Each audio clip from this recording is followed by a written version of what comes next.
This is every deck, binder, and card that I own in my collection. So, some of you guys might be wondering why I just dumped all of my cards and stuff on the table. And that is because I am long overdue for some organization. Don't worry about these cards, guys. Most of them, they're not damaged. They're all good, see?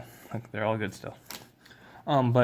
So like, for example, like, it has just gotten way out of control. Like, this Elite Trainer box right here is full of, like, random cards and energy. This one is mostly, like, Guardians Rising stuff that's actually playable, plus energy. All this stuff is, like, a couple decks that I've torn apart, but I haven't put away yet. This is my trade binder, which I've been carrying around. Let's see if I can get this focused. And it is just unorganized. It's like just all my cards just stuck in here. I'm gonna organize this and get it to where it's at least a respectable state. This old binder right here is like my first binder I ever had for when I got back in TCG, and it's just full of old, really unplayable stuff. Just some random hollows and stuff. So my goal is that I'm going to take every card out of all my binders, as well as in this deck box right here.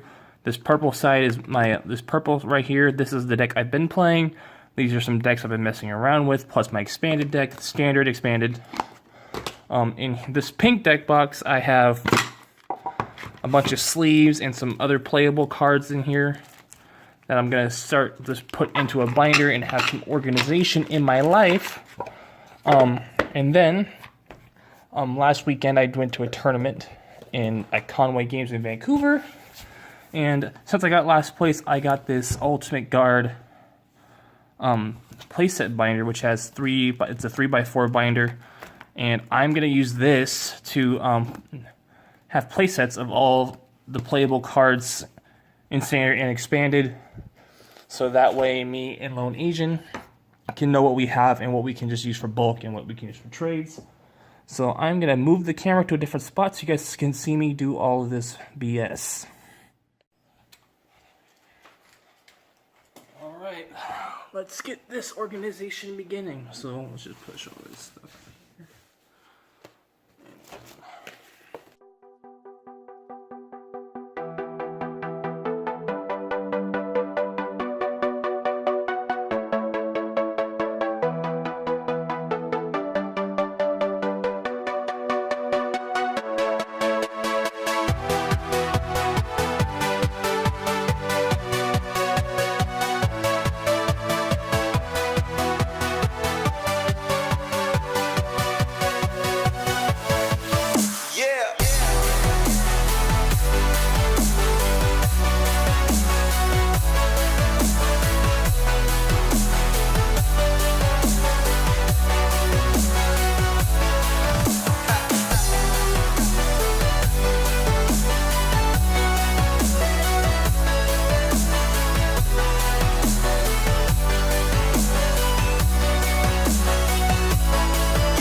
Alright guys, so I just got done sorting everything. So in this Elite Trainer box right here is all my bulk. Over there is all energy and random commons and uncommons that I'm keeping for some reason. And then a bunch of sleeves in the middle. This deck box right here is now empty. This just has my dice in it. And then here's my standard and expanded deck box. Let me just get this in there. There you guys go. See that there. And then here's the binders. So the Pikachu binder at top. As you guys know, I got to collect the Sun and Moon promos, so I'm trying to go for the full set. And I just stuck them all in here in order. That's why there's blank spaces. I'm going to get a better binder for this. But then I have these two cards right here that I'm never going to trade, so I never want to show them to anybody. Let me see if I get this out of the glare. On the right is a full art Mega Pidgeot from Japan that my buddy Josh traded to me. And the one on the left is a Beware promo from the Pokemon Center that my buddy Ben got for me when he went to Japan a few weeks ago. So that's like the I'm not trading you binder, you're staying there. And then right here, this is like the actual like trade binder. And my buddy Josh here is going to be very happy because I actually did things the right way. So this is a binder you're supposed to hold it sideways so you can look at all four cards on the side. So I did it by type. So I have water and my phone's ringing, fire. And I always left the. Then I have dragon. I combined some types because I didn't have very many of them, like steel and fighting. I combined fairy and electric, grass. So I can get that glare out of there for you guys. And I had one random Sharpedo, so I stuck that up there. Colorless, got Mega Pidgeots and Pidgeots, full of Gumshoos and Rangaroo, Psychics, random trainers, and that's pretty much it. And then one random Yu-Gi-Oh card. So my trade binder's kind of barren, and you guys are about to see why. So this binder I won for coming in last place at Conway Games' Win-A-Box tournament. And this is what I did with it. I took every card in here, stuck it in here, and each page is by type. So this is all my dark Pokemon. You guys can see there's two spots up here in case I want to get two more Darkrai's of the Dark Cloak Knight Darkrai. Put two more there. And I got two Umbreons. I'm just gonna get this to focus. Got two Umbreons right there, two Fright Night Yveltals, two different versions of Sableye. I got Metagross here. So then I got the Matangs and the Beldums here, so I need to get a couple more Matangs and Beldums. We got Nebby, Cosmoan, and Solgaleo, Trubbish, and Garbodor, and then one Tapu Lele here. And then over here we got Toxapex, the spaces from Marini, which for some reason I couldn't find any. I must have bulked them all. We got one Lonely Hoopa down here. Again, more Nebby, missing Cosmoans, and the Lonely Lunala. Got some. I was running out of room, so I kind of just started clumping some cards together. So like I have two Wobbuffets, one of each Oricorio of the Psychic type, two Crobats, some Phantoms. I have one Lonely Trevenant, four Wimpods, four Glissopods, and then I stuck this Archie's. This Maxim Baltric because it goes with these three cards here: the two Gallades and the Archeops. And then I have four playset Simeon, playset of Sudowoodo, playset of Jangmo-O, playset of Hakumo-O, and then three Komo-Os. Next up, I got three baby Volcanions. This is a spot for Volcanions when I get my hands on them. Got two Turtonators, four Litten Torracat, and three Incineroars. Water page with a lone Ninetales down here. Electric page, Pikachus, Raichus, Jolteon, Raikos. My Lonely Tapu Koko, need to get a few more of those. Tauros, two Talonflames. I'm not sure what's going to rest and go here with the Rayquazas yet. And then the Shiny Energy page, more Shiny Energy. Get some special energies here. I kept two playsets, one for me, one for Brandon in case he needs them. Got two extra Sycamores, four extra Ultra Balls, three Max Elixirs. I have a fourth one somewhere. Three copies of N, four Dark Patches, two Battle Compressors, four Bursting Balloons, some Stadiums, some of the newer supporters, as well as some of the older ones I think which may be good. Three special charges, some Brock Grits, some random 1-ums I have, Stadiums, Ninja Boys Choice Bands, Float stones, max potions, crushing hammers, enhanced hammers, Team Skull Grunt, Team Flag Grunt, field blowers, super rods, more choice bands. Wait, did I? Oh, oops. I guess I need 2 more choice bands. A couple rescue stretchers, 2 play sets of Nest Ball, Fighting Fury Belt, Pokemon Center Lady, Skylights, a random reverse Lysander, Hala, Malo, Energy Lotto, Altar of the Moon, Altar of the Sun, Brooklet Hill, Aqua Patch, Multi-Switch, Parallel City, Rare Candies. I have 2 play sets of, almost 2 play sets of Rare Candies. Skyfields, Chloruses and Getzes, 1 Dive Ball, 4 Timer Balls, a bunch of other random just staple cards in this binder. The spots that are missing usually means they're in my deck or Brandon's deck, and I gotta fill out those sections. But as you guys see, this binder is pretty much full. I took a lot of my stuff out so I know what I could bulk, just to make myself a little bit more organized. And I need to work on this trade binder because it's pretty barren now. Alright guys, until next time, peace out.